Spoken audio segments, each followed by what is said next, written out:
Hello, how are you all? Nice to meet you again on our favorite channel, Japanese Movie Story. Before we start, don't forget to subscribe to the channel. Okay, and this is the story. Yui stared at the twilight sky from the balcony of her new apartment on the 3rd floor. The spring breeze blew gently, carrying the scent of cherry blossoms that were beginning to bloom. She just got married 2 weeks ago, and together with her husband, Takeshi, decided to rent a small apartment on the outskirts of Tokyo. The place was simple, but warm, at least so she thought at first. The owner of the apartment, a middle-aged man named Hayato, lived downstairs. He was friendly, always greeting whenever Yui came down to take out the trash or pick up a package. At first, Yui took the hospitality as normal. However, over time, Hayato's attention felt different, deeper, more personal. Yui-san, the flowers on your balcony are starting to wilt. I can help you change them if you want, he said one afternoon with a smile. No need to bother, Hayato-san. I can do it myself, Yui replied, looking down politely. But her cheeks heated up for no apparent reason. In the following days, Yui often found Hayato showing up at unexpected times. When it rained, she came with a spare umbrella. When the power went out, she knocked on the door offering a candle.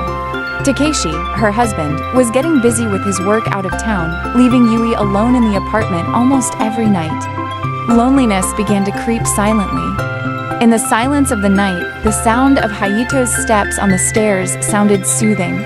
Yui began to wait for the greeting, waiting for a small excuse to talk to him. She knew her feelings were wrong, but her heart could not resist the warmth that was slowly growing between them.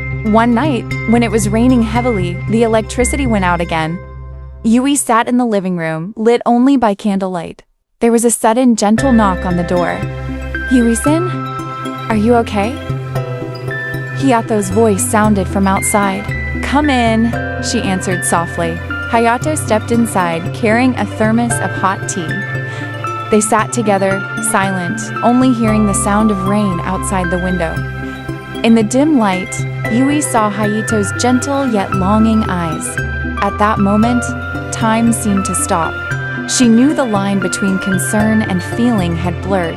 When Takashi finally came home a few days later, Yui greeted him with the same smile as usual. But in her heart, something had changed. Every time she stared at the balcony, she thought of Hayato, at the hot tea, at the rain that night, at the feeling that wasn't supposed to grow. In this small apartment, love was present in a complicated form between loneliness, care, and the desire to be understood. Yui knew that part of her would always be left downstairs, with the man she could only love in silence.